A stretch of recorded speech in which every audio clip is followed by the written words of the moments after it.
Então, pessoal, eu tô aqui com uma pessoa, uma mulher que sofreu violência doméstica aqui na Irlanda e ela vai contar um pouco da história dela, de como ela chegou aqui e como ela passou por tudo isso e, no fim, como é que ela conseguiu sair dessa situação. Ela não vai ser identificada aqui durante esse podcast, é só para vocês entenderem a história e poderem saber se você está passando por uma situação dessa, como você pode sair dessa situação, tá bom?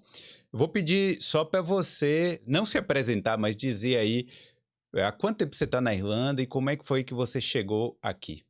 Eu vim de São Paulo, eu estava terminando a minha faculdade.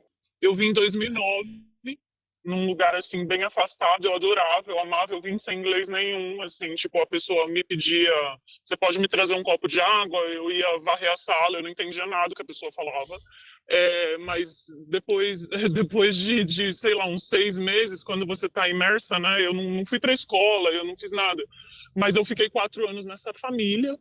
E no final eu tava, né, eu precisava fazer alguma coisa da minha vida, eu queria casar, eu queria ter filho. Era meu sonho, sempre foi, custasse o que custasse. Eu queria ser mãe, eu queria casar. Qualquer um que pedia, eu queria desespero, né? Bate quase os 30 anos, você fica num desespero.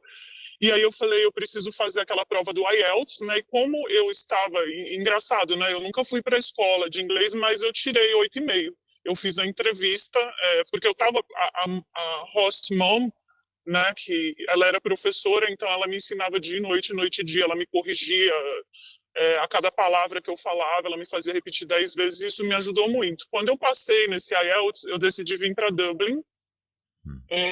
Isso foi em 2009, 2010, 2011, mais ou menos 2012, 2013. Eu vim para Dublin, aí pela internet, assim mesmo, eu fui morar em Cabra Road, acho que é esse o nome, porque eu queria fazer a DCU, eu queria fazer curso de tradutora, sabe? Quando você tá lá no Faustão, aí vai a pessoa e traduz e tal. Eu sou muito boa em línguas, eu tenho TDAH, mas assim, eu sou muito boa em línguas, só isso. E aí, quando eu mudei para Dublin, tava um frio, sabe, absurdo. Pela primeira vez na vida, eu tava pagando a minha própria eletricidade, porque eu tava morando com a família, então tudo era pago pela família. Eu não saía de forma alguma, eu tava enterrada dentro de casa, assim, eu queria morrer, assim, com o frio, tava nevando. E aí eu tive a infelicidade de entrar num site chamado Badoo. Um site de relacionamento. Isso. E aí lá já pop-up a cara do meu ex, né? E eu o conheci ali, e em 3 meses, assim, logo na primeira vez que eu o vi, eu já gostei, assim, sabe? Alto, bonitão, tal, bem irlandês mesmo. E eu me apaixonei, ele foi muito maravilhoso nos primeiros 3 meses, 2 meses. Ele até mentia que não bebia, mas eu via que ele sumia, assim, sabe? Mas eu tava. A faculdade começaria em setembro e eu estava ali mais ou menos em janeiro, então eu tinha esse período aí. E eu engravidei. Já no início do relacionamento você engravidou? Foi. E não foi acidente, não, sabe? Ele começava a falar. Logo que eu queria casar, eu queria ter filho, eu queria formar uma família. Eu ainda não tinha namorado aqui. Então eu uni o útil com o agradável, né? Quando ele me conheceu, ele falou: Meu Deus, como você é maravilhosa, o sonho da minha vida. Ele mentiu a idade também, ele tinha 42, ele falou que tinha tipo 35, sabe? Eu tinha 27, 28. E foi assim, ele falou: Meu Deus, a gente vai ter uma família linda, porque brasileiro é muito lindo e vai dar uma mistura maravilhosa. E tudo que eu queria ouvir, tudo que eu queria ouvir. Ai, porque eu tô para comprar uma casa e, nossa, ia ser a alegria, sabe, e tal. E aí sim foi. E aí, quando você contou pra ele que você estava grávida, como é que foi? Meu Deus do céu, ele ficou tão feliz, e ele chegou com flor. Na verdade, ele perguntava todo mês e aí, acho que foi no quarto ou quinto mês que eu engravidei.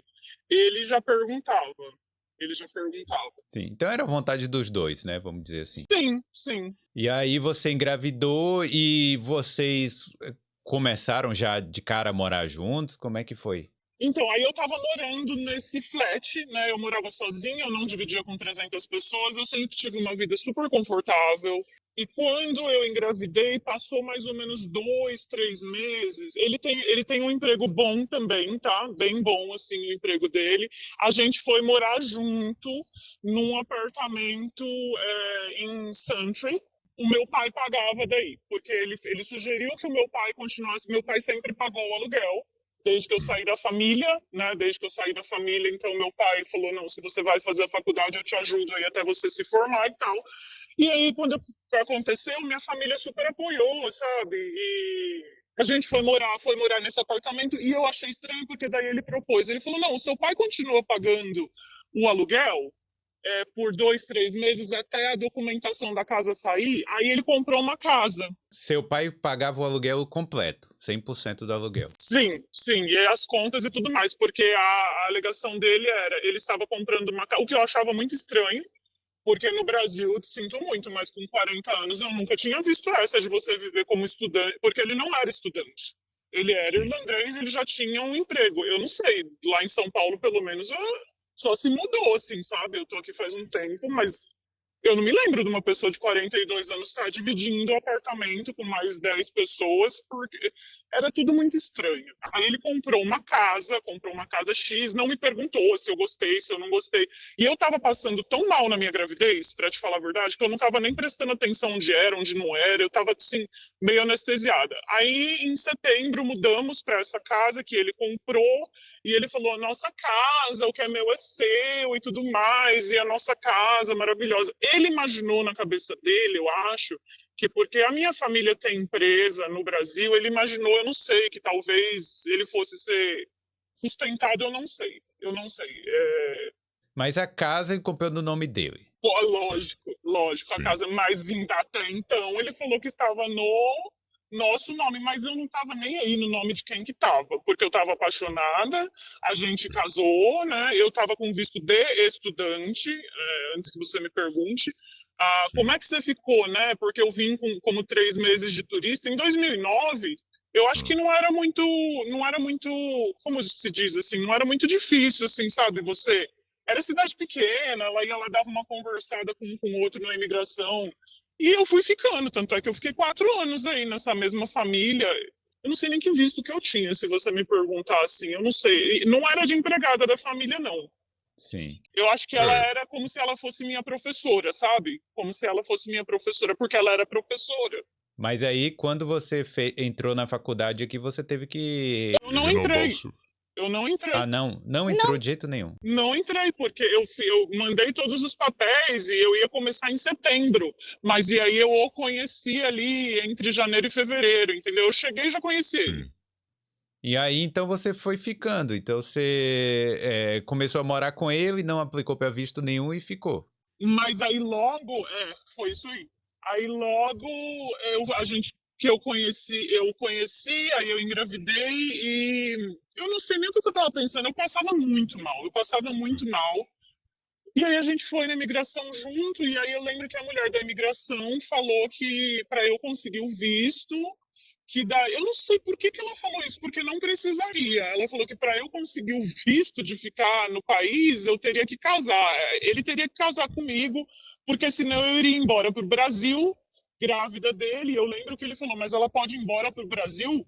E aí, quais são os meus direitos de pai? E aí eles falaram para ele: não, se você casar, meio que você trava, entendeu? Mais ou menos assim. Sim. Hoje eu vejo.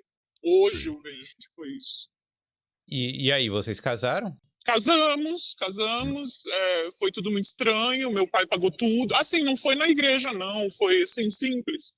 Mas aí casamos, e aí logo no primeiro mês de morando juntos, assim, já começou a ficar bem ruim mesmo, porque ele sumia, ele não trabalhava de casa até então, ele sumia, ele falava: olha, eu vou ali comprar pão e já já eu volto. Voltava 5 ou 6 horas depois, bêbado. Hum. E não pedia, não tinha nenhum tipo de arrependimento. Eu estava lá grávida, passando mal, a criança nasceu e piorou mais ainda. E aí só foi ladeira abaixo, e ele nunca foi conversado, esse é o problema. Olha, a gente vai casar, você vai ficar em casa cuidando da criança, você vai fazer você vai trabalhar fora, porque a pessoa que trabalha fora, Felipe, a mãe, ela vai trabalhar ali, sei lá, das 8 às 5 e ela vai chegar em casa, a menos que ela tenha uma empregada que dificilmente a pessoa tem, ela ainda vai ter que lavar, passar e cozinhar. Não é fácil. Então, assim, ele falou, não, você fica em casa cuidando da criança e por mim tá tudo bem. E aí foi isso, e foi ficando cada vez pior, assim. Então você estava grávida, você não estava trabalhando, Não, nem estudando, não. passando o dia inteiro em casa. E aí ele saía. É, Sim. Aí ele saía para trabalhar e quando voltava, às vezes voltava bêbado, era isso? isso. De sábado e domingo, quando ele ia no mercado, ele falava, eu vou ali no mercado, e voltava 5, 6 horas depois. Aí ele falava, encontrei com um amigo meu lá no mercado, e aí depois, sabe, desculpa aí, foi levando, e assim, foi indo, foi indo, foi indo. Como foi tudo muito rápido, como primeiro eu estava grávida passando mal, aí a criança nasceu e eu estava ocupada com a criança, eu fui meio que passando plano, sabe? Porque você fala, meu Deus do céu, não é possível, será que é assim? E ele falava, essa é a cultura daqui, pode se acostumar, aqui é assim mesmo. A gente bebe e é da nossa cultura. E ele não só bebia, né? Porque eu peguei o combo inteiro, ele apostava, ele bebia, aí ele ia nesses Ladbrokes, né, de power, e apostava, aí ele perdia todo o dinheiro, chegava em casa, pé da vida, né? Então a culpa era de quem? De quem estiver lá, né? De quem estiver lá. Ele nunca meteu a mão em mim nem nada, mas assim, o que ele fazia era pior. Ele me ignorava, era como se eu fosse uma parede, assim, sabe? Ele me ignorava, ele não punha a mão em mim, se é que você quer, você me entende. A intenção dele era ter filho. A intenção dele era ter filho. Se ele pudesse me tacar na lata do lixo depois que teve o filho, lindo, né, brasileiro, que nasceu com muito brasileiro, assim, ele queria mostrar para todo mundo. E eu ficava muito brava, assim, muito brava. É assim, eles querem mostrar, né, para a sociedade, e em casa o problema é. Ele abre a porta, o irlandês é muito assim, né, não generalizando. Ele é muito maravilhoso, ele é muito charming para todo mundo, ele é um baita de um cara legal, ele tá no bar, ele paga para todo mundo, mas em casa a geladeira tá vazia, entende? Em casa não tem comida, é um horror, assim. Depois que o seu filho nasceu, como é que foi especificamente? Adorou, amou, ele esqueceu da minha existência, esqueceu da minha existência, e não é, as pessoas vão falar, ela é recalcada, meu Deus, não é isso, ele esqueceu da minha existência, ele queria a criança. E ele queria ter mais e mais filho, ele queria ter mais e mais filho, e tanto é que tivemos, né, 2, assim, eu era cega. As pessoas falavam até, mas fulana, isso não é casamento, meu Deus. E eu não queria saber, eu queria ter a família ali, pronto, acabou, a família Margarina. Eu inventava na minha cabeça. Até que começou a ficar muito ruim depois que a segunda criança nasceu um ano depois. Na verdade, a primeira criança tinha 5 meses, eu engravidei de novo, com muita dificuldade, se é que você me entende, por insistência minha. E aí ele não gostou muito porque, não sei, não era um menino. E eu acho que ele queria só um menino, sabe? E aí foi ficando pior e pior. Eu não sabia. Na pandemia, quando ele começou a trabalhar de casa, aí eu descobri que ele cheirava também, e aqui na Irlanda só depois, né, que eu fui saber que é bem normal, bem básico usar. Quando eu descobri da foi meio que uma resposta, porque ele explodia muito comigo. Se ele chegava em casa e, sei lá, o dishwasher tava cheio, meu Deus, ele não me batia, mas ele batia na porta, ele metia a bicuda na parede, ele batia no que estava perto, assim, sabe? Ele falava, você fica aí o dia inteiro fazendo nada com a criança, assistindo Peppa Pig, e não é capaz de esvaziar aí, sabe? Assim, e na verdade não era bem assim, a casa não tava, mas aqui é difícil, né, com 2 crianças e tal, enfim. E eu cuidava de outras crianças também, tá? Porque ele não me dava um centavo, que é a realidade de muita mulher aqui, elas não têm um centavo além do Children's Allowance, que é 145 por mês por criança, né? é o que a pessoa recebe, porque tem gente que fala que recebe 500, 1.000, 2.000, então não é. É 145 por mês por criança que você recebe direto na conta da mãe, geralmente. Então era esse o valor que eu tinha, ponto. Todo o dinheiro que você tinha acesso pessoalmente era esse aí. Só esse. Eu nunca tive acesso à conta dele, eu nunca soube nem o salário dele. Eu não eu pedia pro meu pai, eu cuidava de criança, como eu te falei, né? Eu cuidava de criança em casa e aí se naquela semana tinha criança para cuidar, eu pegava o dinheiro e comprava ali uma roupa para os meus filhos e tal, para as crianças também, ele não comprava, era bem o básico assim. Você tinha alguma amizade, alguém que você pudesse conversar? Você estava bem sozinha nessa Tava época? bem sozinha, tava bem sozinha. Minha vida eu só passei a viver e ser gente de novo depois que eu saí de lá. Ele falava assim, ó, por exemplo, se ele comprava 1 litro de leite, eu gosto de leite de coco, por exemplo. Aí ele comprava 1 litro de leite de coco, ele metia assim na mesa e ele falava, ó, comprei, porque você tem que ser agradecida que eu comprei isso, porque todos os seus amigos brasileiros, amigos entre aspas, né, tipo, que tava ali em Dublin, que você tava no grupo Mamães Grávidas, sabe? Que eles trocam roupa. Então ele achava que eram as minhas amigas. Mas existe um grupo na Irlanda que chama Grávidas, Mamães Brasileiras Grávidas. Então a gente trocava de roupa, porque, nossa, esse grupo me ajudou muito, porque se não fosse isso, eu não ia ter muita roupa assim para os meus filhos. E aí ele falava: você tem que ser agradecida que essa casa é nossa, a gente não paga aluguel. E todas essas pessoas pagam aluguel, coitados dessas pessoas. E ó, eu tô te comprando leite aqui, seja agradecida. E aí sempre que ele tava bêbado, ele falava, eu não sei se pode falar palavrão, Pode. mas ele falava: go back to fucking Brazil, go back to that fucking country, you bitch. Esse tipo de coisa assim. If you're not happy, leave the children here. Só queria mesmo que Ele só queria as as crianças. Ele crianças. só queria as crianças. E você sentia que ele te isolava aí no relacionamento, que limitava o contato com outras pessoas?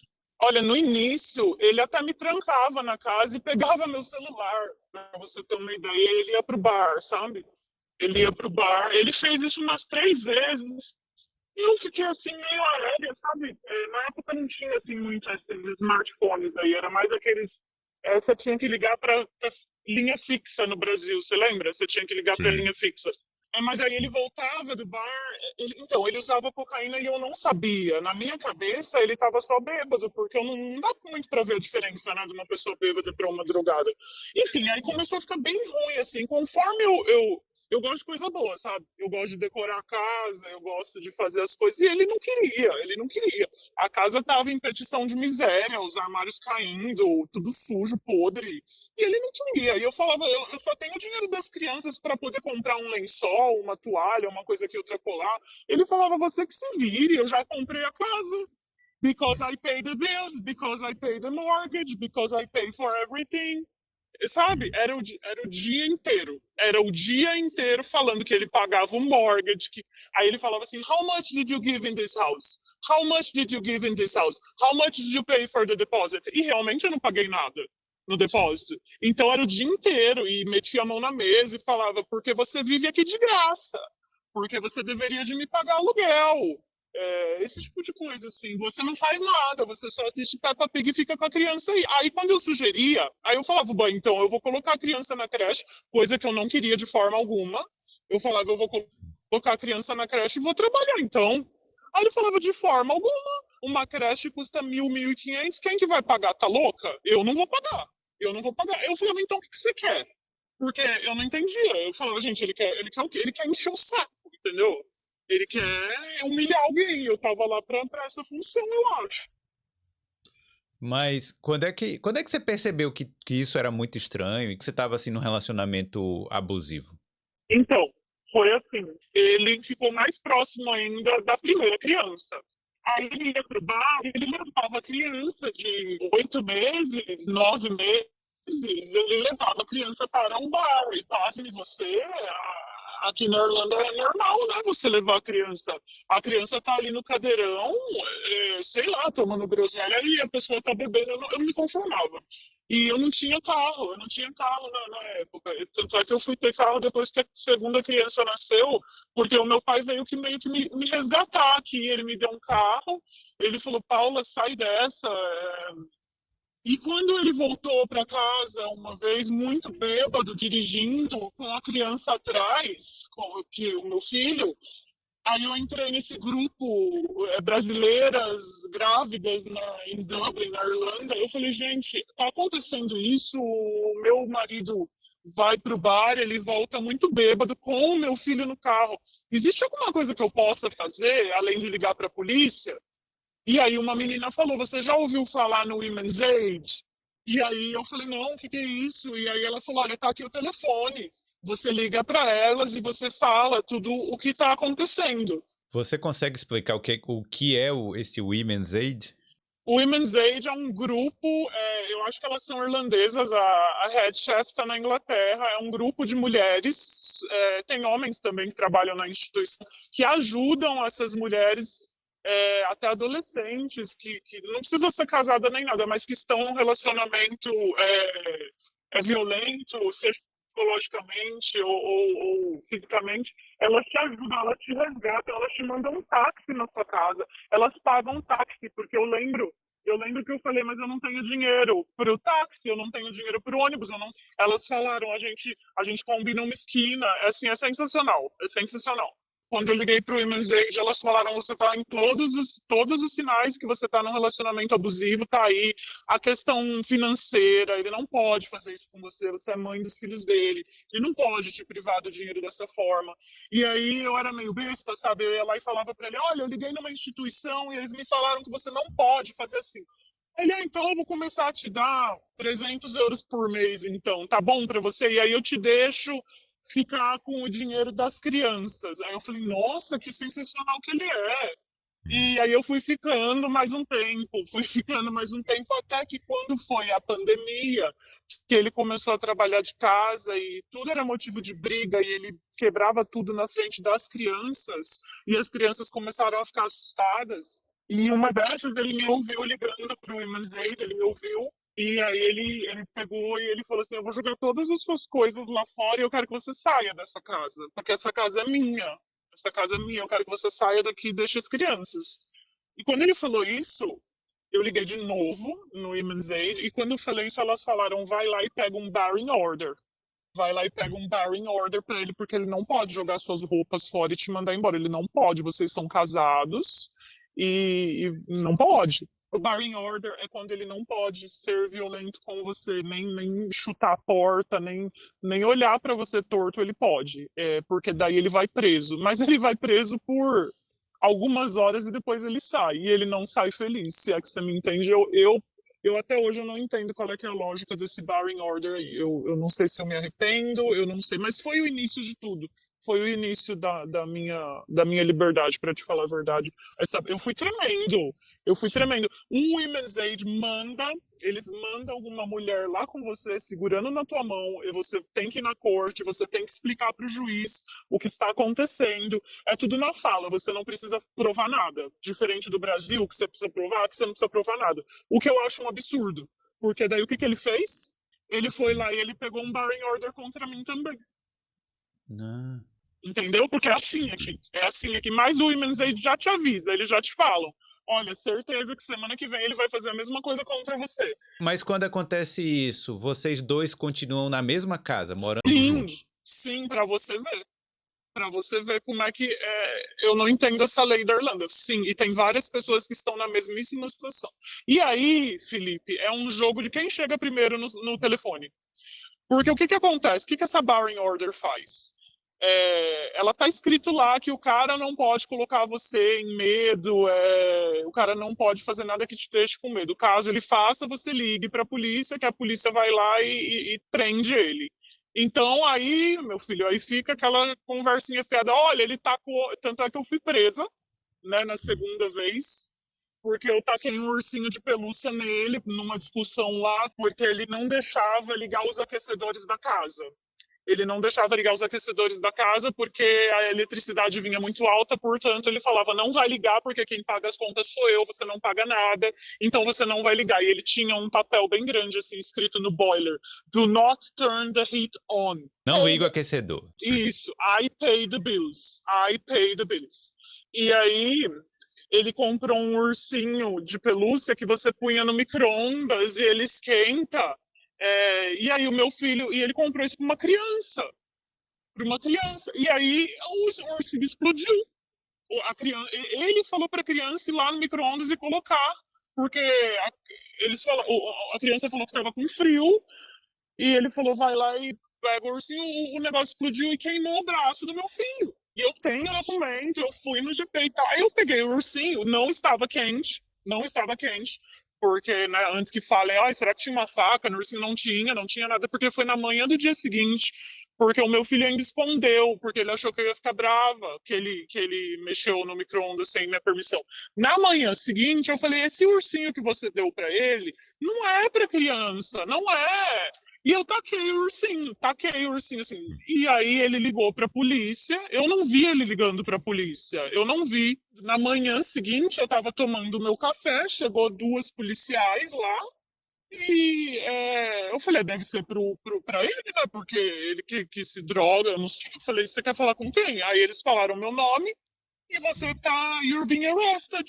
E eu falei, por que eu tô being arrested? Aí ela falou, você não vai saber agora, você vai saber quando você chegar lá na delegacia. E aí, chegando lá na delegacia, o que que o cara falou? Primeiro que elas foram gritando comigo no carro, né, as policiais mulheres, aí os meus filhos estavam chorando, eu fui presa na frente dos meus filhos, na frente dos meus filhos, a minha amiga veio pegar os meus filhos, eu falei, vocês esperam 10 minutos, porque os meus filhos não querem ficar aqui com ele, eles estão chorando, eles estão desesperados, e aí minha amiga, não é minha amiga, é mãe da amiguinha da minha filha, foi lá buscar os meus filhos, e ela me salvou, essa mulher aí. Foi lá e ela falou, fica tranquila, e engraçado que o meu ex-marido não se opôs, assim, nem nada, sabe? Ele não falou, não vai levar a criança, ele não se opôs. E eu falo em português com os meus filhos. Eu falo em português com os meus filhos, sempre. E elas gritavam, elas falavam, do not speak Portuguese, do not speak Portuguese. E dentro do carro, eu perguntava, eu falava, mas por que eu tô sendo presa aqui? Que é isso? Aí ela falava assim, you will know very soon. For now, eu posso te dizer que não é para você ficar falando em português. Ele era. Depois eu fiquei sabendo que ele era amigo dessas policiais. Eu tentei processar e tal, mas quando você não tem dinheiro, quando você está de defensoria pública, num país que não é seu, é bem difícil você, né, processar. Enfim. Quanto tempo você ficou presa lá? Eu fiquei umas 3 horas, eu acho. Eles me puseram numa sala mesmo. Tipo, eles fecharam a porta deles, trancaram. Tiraram meu brinco, meu relógio, e eu chorando copiosamente. Eu falei, meu Deus, o que está acontecendo comigo? Porque você pensa em só não sair, o que acontece? E aí, parece uma brincadeira, sabe, pra eles. Assim, fiquei 3 horas presa. Você achou que você ia perder a guarda dos seus filhos para sempre? Achei. E eu chorava na tela ali, eu falava, meu Deus do céu, tremendo. Eu falava, eu prometo que eu nunca mais pego o Bar in Order, eu prometo que eu retiro tudo, eu prometo que maldita hora que eu fui pegar Bar in Order, Protection Order, e eu tremia, sabe? E quando eu saí, o juiz rasgou, né, o papel, porque quem que vai dar atenção? Não é assim, uma coisa, jogou um teddy bear, tá escrito, tem um documento, gente, um documento oficial. Tanto é que eu mandei e-mail para a presidência da Irlanda, tirei fotocópia, eu queria ir no RTI, falei, não é possível. Enfim, quando eu saí da cadeia, foi o começo da minha vida maravilhosa.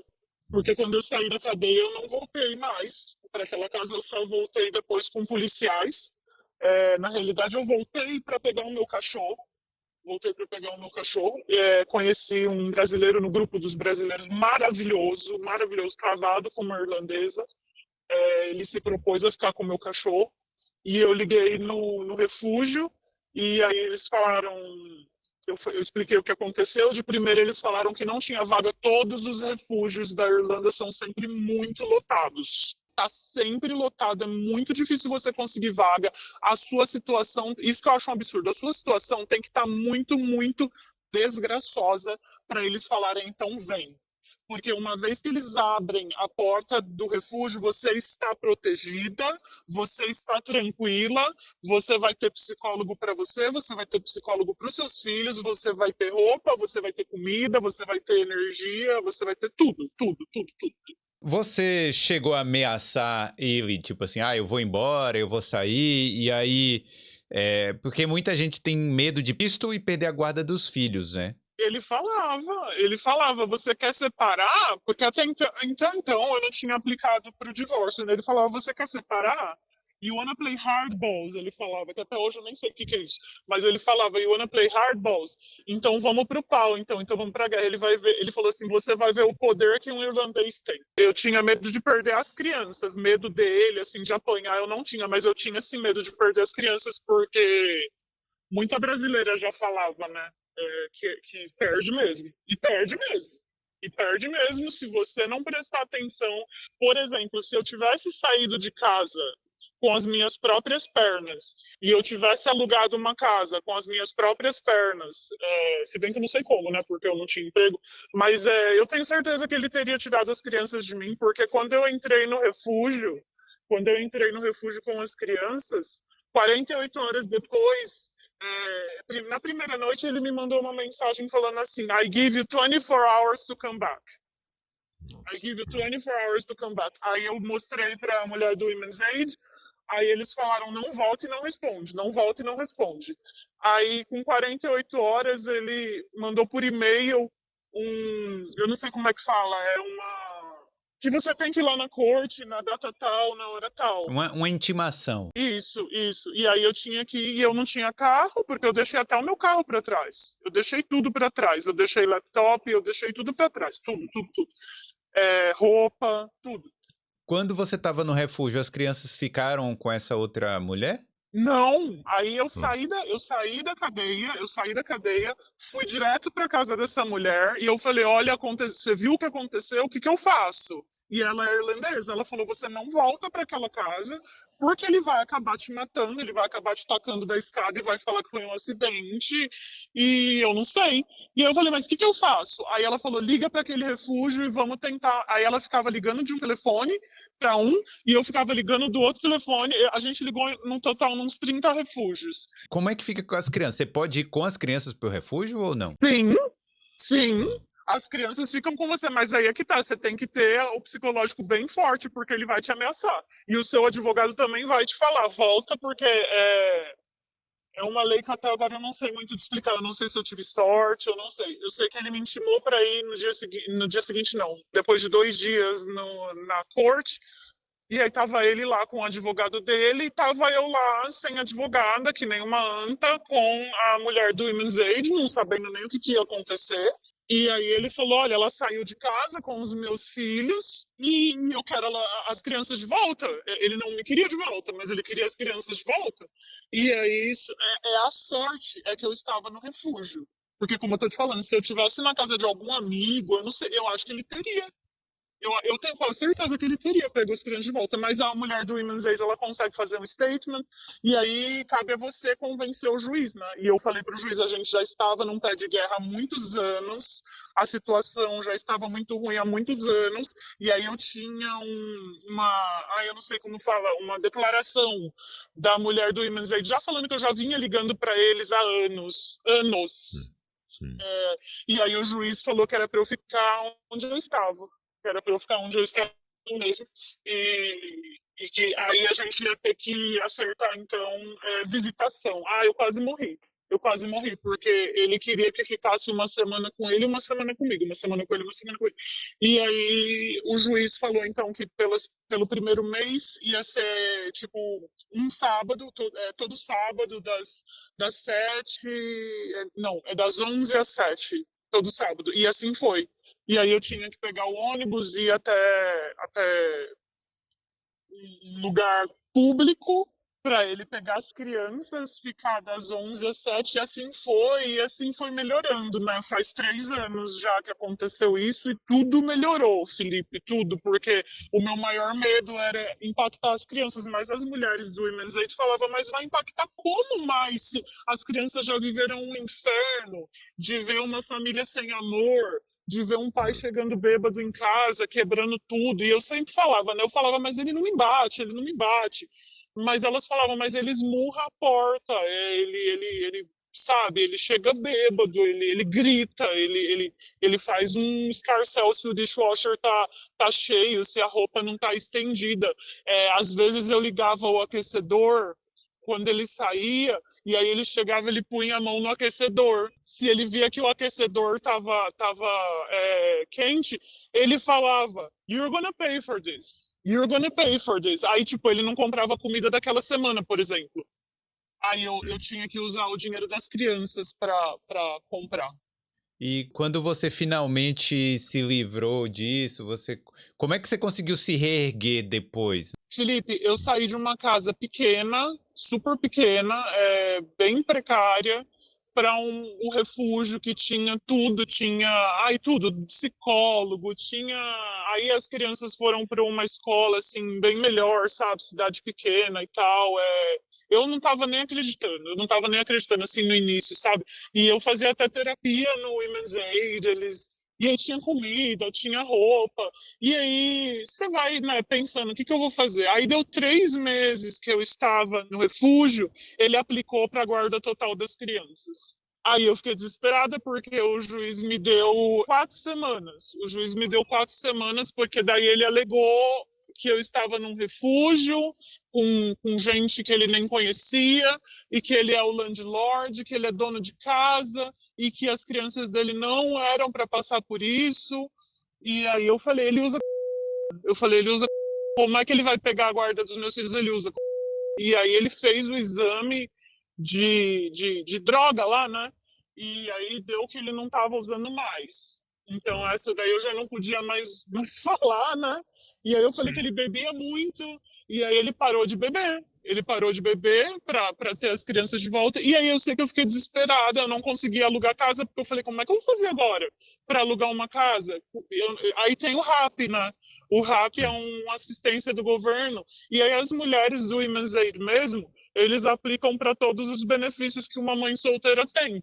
E também pensão, né? Que daí ele começou a me pagar pensão, porque o Women's Aid fala, né, que ele tem que pagar pensão e tal.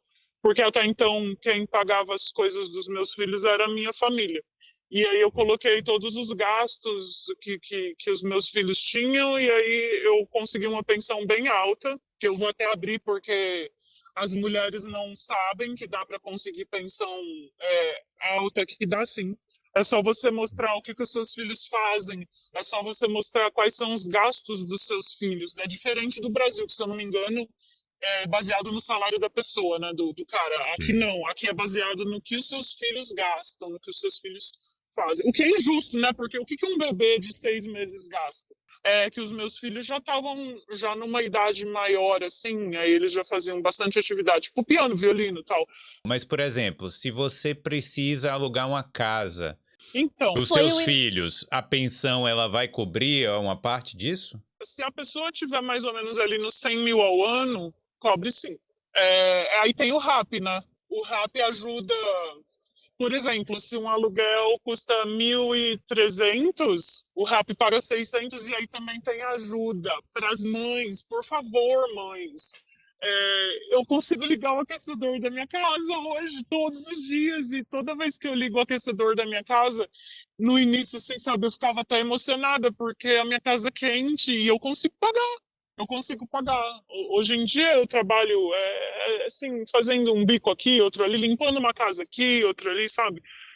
E dá. Isso que era para ser uma coisa simples, uma coisa básica, né? Pode parecer, né? Eu acho que talvez quem esteja ouvindo essa história do Brasil, talvez pode parecer assim, ela só quer ficar um pouquinho mais confortável, mas você deixar o aquecedor desligado aqui, principalmente no inverno, é muito complicado. Para criança, principalmente, Felipe, para criança, principalmente, é um verdadeiro horror. Então, assim, a gente pode assistir televisão, dar risada. Ele era tão paranoico, eu não sei se faz isso para a pessoa. Até estudei muito, sabe, a respeito das drogas aqui na Irlanda. É um país que a droga é muito normalizada. É um país que a bebê... Imagina você levar a sua criança no bar, pelo amor de Deus, você levar a sua criança no bar e sair dirigindo. Como é que ninguém te para? Como que ninguém te para? Então, assim, não é uma coisa assim que... Ó, o brasileiro, ele fala, Felipe, ele fala, pô, cara, você vai beber aí com a criança. Não é. Eu acho que fala, pô. Eu acho que fala, mas aqui eles não se metem muito, sabe? Até que você esteja morto ali, tendo uma overdose, eles vão falar no seu funeral ali, mas para te ajudar, ele não te ajuda, não. Ele não te ajuda, não. Então, assim, quem me ajudou foi o Imanzé. E como eu consegui alugar essa casa, né? Eu consegui alugar a casa através da escola, porque eu fui ficando desesperada, foi dando uma semana, na terceira semana eu falei, eu vou perder a guarda dos meus filhos e eu não sei o que eu vou fazer da minha vida, porque o juiz falou que as crianças eram para voltar se eu não conseguisse uma casa com um contrato de 6 meses pelo menos. E que eu poderia sim voltar para casa, o juiz falou, eu com as crianças, eu também, eu. Mas eu não queria, meu Deus do céu, eu não queria. Você já pensou o que ia acontecer se eu voltasse de novo? E aí eu tive que ir na escola, e aí eu falei com os treinadores de, sabe, jogo de futebol, assim, da élite e tal. E aí eu falo muito, né, eu não tenho vergonha, e aí eu falei, olha, gente, eu tô com um problema, como vocês sabem, eu tô morando num refúgio, eu preciso alugar uma casa, seja onde for. Eu preciso, qualquer lugar que seja habitável para duas crianças, eu preciso. E aí um falou com o outro, que falou com o outro, porque aqui na Irlanda, diferente do Brasil, você tem que conhecer um que conhece o outro, que conhece o outro, e aí alugaram a casa para mim, a casa não tinha absolutamente nada, e aí você sabe o que ele fez? Aí aí eu falei para o juiz, né? Consegui a casa, só que no contrato da casa estava escrito que era unfurnished, é assim que fala, unfurnished. Não tinha móveis não tinha nenhum móvel. E aí o advogado dele falou, mas olha, não tem nenhum móvel. Como que ela vai mudar para a criança? E aí eu falei, me dá um tempo que eu consigo. Felipe, em, sei lá, dias, 2, 3 dias, aqui na Irlanda a gente se ajuda muito nesse ponto, né? Aí um me deu um mattress, o outro me deu uma bed, e assim a gente conseguiu. E hoje em dia a casa tá ótima, Felipe, tá linda, assim, tá digna de Alphaville. Juro, ficou ótimo, ficou ótimo. Então foram outros brasileiros ou outras pessoas no geral que acabaram doando algumas coisas e vocês conseguiram se reerguer também. Mas, Felipe, brasileiro é uma coisa maravilhosa. É uma coisa maravilhosa porque o que me ajuda... Olha, se não fosse essa brasileira, que eu não sei até hoje onde que ela tá, essa pessoa, tem uma também maravilhosa, a Valdineia. Valdineia, se você estiver ouvindo, ela me ajudou muito, muito. Porque quando eu falei para ela, eu falei, Valdineia, mas e se eu sair aqui dessa casa e eu passar fome? Ela falou, mas menina, você já passa fome. Ela falou, você não pode nem ligar o aquecedor da sua casa. E aí ela falou, pior do que tá, não pode ficar. Não pode ficar pior do que tá. E eu dormia no chão com as crianças, sabe? Porque eu tinha 2 quartos, eu dormia no chão, por anos. E ele tava pouco se lixando. E era isso. Caramba.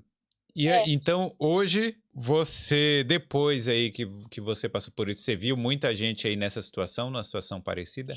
Elas me ligam, elas me falam, fulana, olha, a minha situação é igual, o meu ex-marido, ele também não me deixa trabalhar e ele não me deixa ligar aquecedor, ele não me dá dinheiro para nada, eu não posso trabalhar e a criança é pequena, e é muito difícil, e quando eu falo que eu vou sair, ele fala, então eu vou cancelar seu visto. Eu não cheguei nesse ponto com você, porque quando eu apliquei para o divórcio, eu estava com o visto de...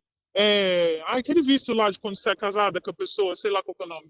E aí o Women's Aid falou para mim, você vai mudar esse visto para baseada em filhos de filhos irlandeses. Ela falou, você vai tirar isso, porque todo ano ele tinha que ir lá comigo, né? Pra... E aí ele falava para mim assim, ele falava, se você for em frente com essa historinha de divórcio, você vai ver para onde que você vai voltar, você vai ver o que vai acontecer com você. E eu contava pro Women's Aid, elas davam risada, elas falavam, é uma tática deles, é normal. Mas elas ficaram chocadas com o narcisismo do meu, porque primeiro ele aplicou falando que ele era o landlord, depois ele aplicou para full custody, Felipe. Ele não queria ser shared, ele não queria dividir, ele queria full custody, ele queria ser o guarda. Aí depois ele alegou que eu era instável mentalmente. Ele alegou que na corte ele falou que eu não tinha condição de cuidar de 2 crianças. Aí eu fui obrigada a pegar statement de todos os professores, e onde que todos falam que nunca viram problema nenhum, que as crianças são saudáveis. Mas ele alegou que eu era instável, um monte de coisa assim. Mas hoje ele tem a guarda lá junto. Sim, bom, as crianças hoje vão todo final de semana para casa dele. todo final de semana, o que é bem... eu sei que as mães vão falar assim, ai meu Deus, mas é um final de semana total de sexta a domingo e o outro final de semana de sexta a sábado.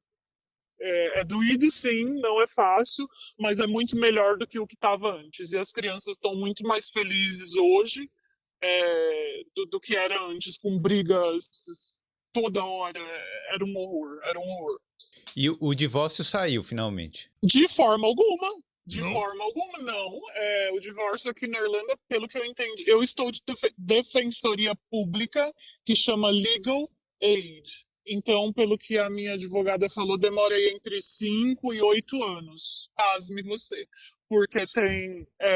Eu Porque, achava que era 2 anos. Você tem que ficar 2 anos separado, né, pra pedir o divórcio, não é isso? sim, mas até o divórcio sair, tem gente que tá há 10 anos esperando. 10. 10. Eu tô há quantos anos? 5. Nossa.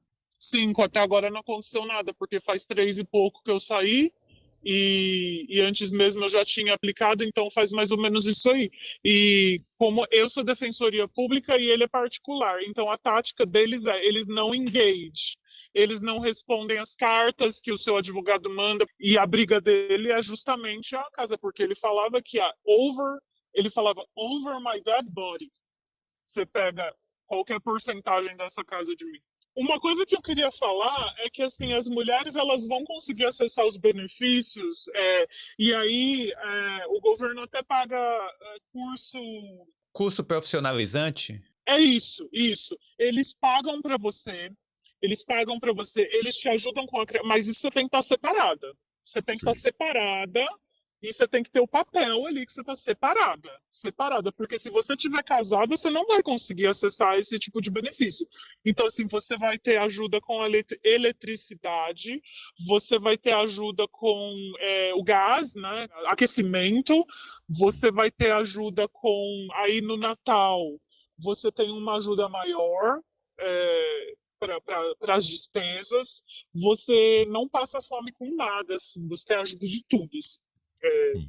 E tem a ajuda semanal da mãe solteira, que eu sei que o piso é para uma mãe e 2 filhos. Eu não recebo porque eu recebo pensão. Então, quando você recebe pensão, você recebe menos do auxílio do governo. Mas se você não recebe a pensão, o teto de uma mãe solteira e 2 crianças é 377 por semana. Tá lá no Citizens Information. É só você puxar lá uma mãe solteira e 2 crianças, recebe isso aí, abaixo de 10, né? Recebe 377. Então, para uma pessoa que recebia 300 por mês, você tá no céu, você há de convir comigo. Por isso que daí você consegue pagar, né? Tudo.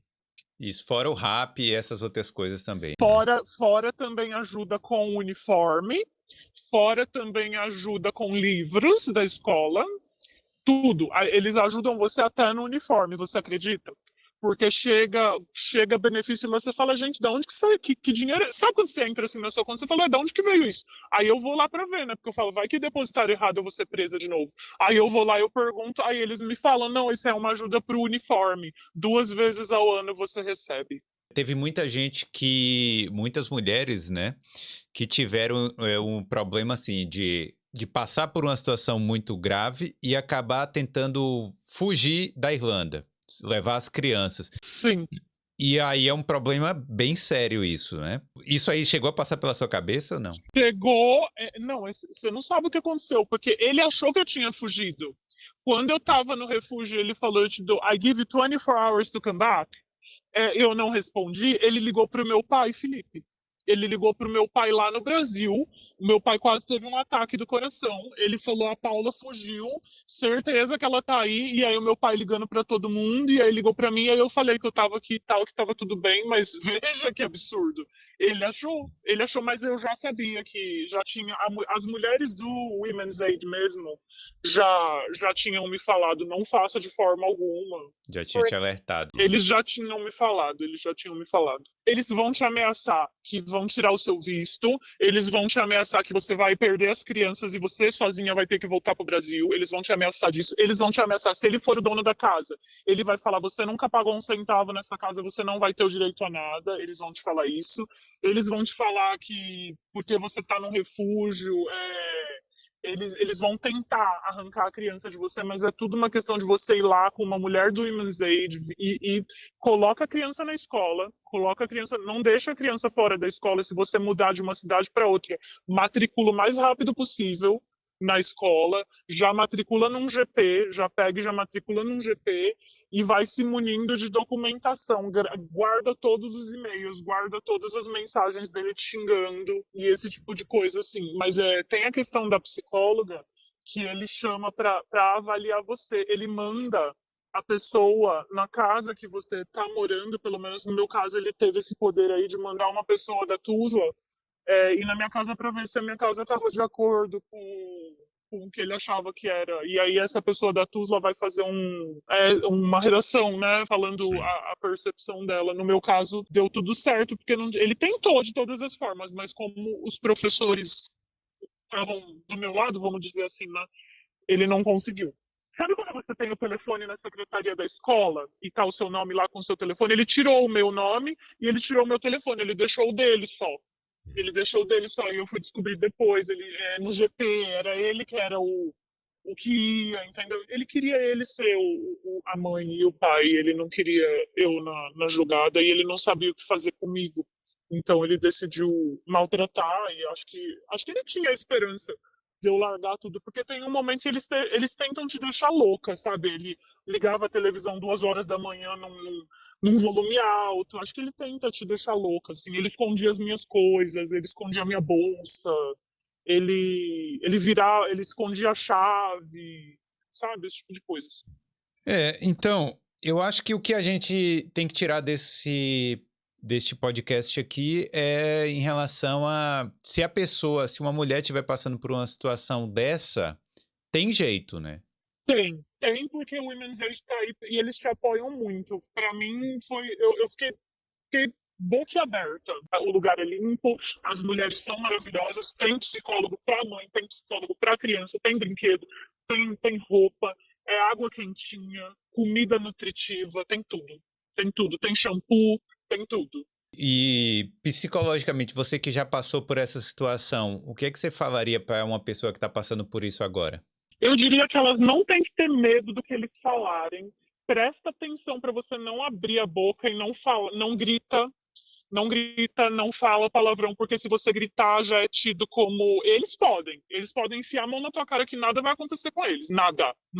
Mas se você abrir a tua boca, você vai se lascar. Então, assim, tenta ser bem fria que nem eles são. Não chora, porque se você chorar, já aconteceu comigo. Ele falava, ela tem depressão, ela vive chorando, ela se tranca no banco. Como é que uma mulher dessa vai cuidar de 2 crianças? Não chora, não chora, sei lá, embaixo da sua cama. Mas sai, você não vai passar fome, não vai.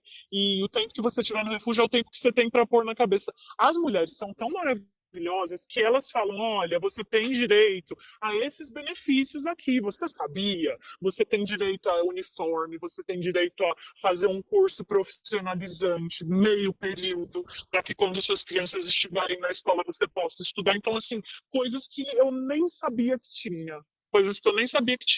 Olhando para trás, quando é que você teria procurado ajuda se você fosse reviver tudo agora? Eu acho, Felipe, que eu ainda estaria lá, que nem uma mosca morta, se eu não tivesse descoberto da questão da droga, porque para mim a questão da droga foi crucial. Até então eu achava que era bebida, e bebida é aceitável socialmente, né? Eu acho que eu estaria lá ainda, se eu não tiver... Ter sido presa foi o ponto-chave para mim, foi a minha virada. Se eu não tivesse sido presa, eu acho que eu estaria lá ainda mandando e-mail para o DAFT, tentando achar casa para alugar, e só tomando não na cara. Porque você tem emprego? Não, não tem emprego. Como é que você vai pagar o aluguel? Então, olha que louca. Você fica num ponto tão louca que você fala, eu não sei o que eu vou fazer, sabe? Então foi isso, foi a questão da bebida, que não aceite, né? Não aceite o cara fazer isso com você. Imagina, você é uma mulher adulta, e ele te trata que nem criança. Foram 10 anos no total que eu fiquei nesse. Porque pra mim era aquilo ali. Eu falei, eu acho que eu vou morrer assim, porque deve ser assim. Eu acho que eu tô querendo demais, assim, amor, sabe? Acho que não tem isso, mas tem sim. Tem sim, é que eu tava. Eles são tão sem luz, Felipe. O brasileiro é uma raça tão cheia de luz. A gente chega aqui toda colorida, toda feliz, toda deslumbrada com essa. Sabe, a gente chega, e eu vejo essas mulheres lindíssimas chegando do Brasil, cheirosas, maravilhosas. Quando vê de longe, você já fala, ai meu Deus, se envolveu lá com o cara que a gente já sabe que não vai dar certo. E eles pisam, Felipe, eles pisam. O I love you, que eu brinco muito, eu falo I love you, se torna fuck off muito, muito rápido. Muito, muito rápido. Eles falam fuck off back to your country. É muito rápido. Quando eles percebem que eles não conseguem manipular, porque a gente é difícil de manipular, né? A brasileira não baixa a cabeça assim, não. Ela não baixa a cabeça assim, não. Ela fica ali um tempo, mas quando ela levanta, ela levanta. Eles são muito sem luz, eles precisam de muita bebida. Eu acho que é a falta do sol, eu não sei o que é isso aí, não. Eu não sei, tanto que eles preferem. Felipe, é demais, eles bebem demais, assim, né? É demais. Para pedir ajuda, é o Women's Aid, liga no Women's Aid, conta a história, vá conhecer o lugar, porque você pode. Você pode falar, eu posso ir conhecer o lugar para ver se eu aguento. Eles te deixam ir conhecer o lugar. Aí basta ter a vaga, né? Porque quase nunca tem vaga, porque está sempre lotado de mulher. Então é isso. Só não pense que não dá para ficar pior do que já tá. Um casamento infeliz com crianças vendo a infelicidade. Meu medo era a criança cresce vendo um pai bêbado apostando, a chance da criança crescer bebendo e apostando e tacando ovo em estrangeiro lá no centro é muito grande. Então saia dessa antes que aconteça. Existe o abuso financeiro também, né? Que eu não sabia que era um abuso financeiro. Eu não sabia. Porque na minha cabeça ele é o cara que trabalha, ele é o cara que recebe o salário, então nada mais justo do que ele ter o salário todo. Não é assim. Não é assim. Todo mundo me falou, não é assim. Ele teria que ter te dado um respaldo, sim. Você não precisaria ficar pedindo, me dá 5 euros para eu comprar um pão. Não. Tá errado isso. Espero que com esse podcast muita gente entenda aí. Primeiro, reconheça sinais, né, que você pode estar passando aí num relacionamento abusivo, e entenda também o que é que você pode fazer para sair dessa situação. Isso. Então, eu queria te agradecer por ter aberto aqui a sua história e eu espero realmente que ajude aí outras mulheres que possam estar passando por isso nesse momento. Obrigada, Felipe. Obrigada. Obrigado, valeu. Tchau, beijo. Tchau.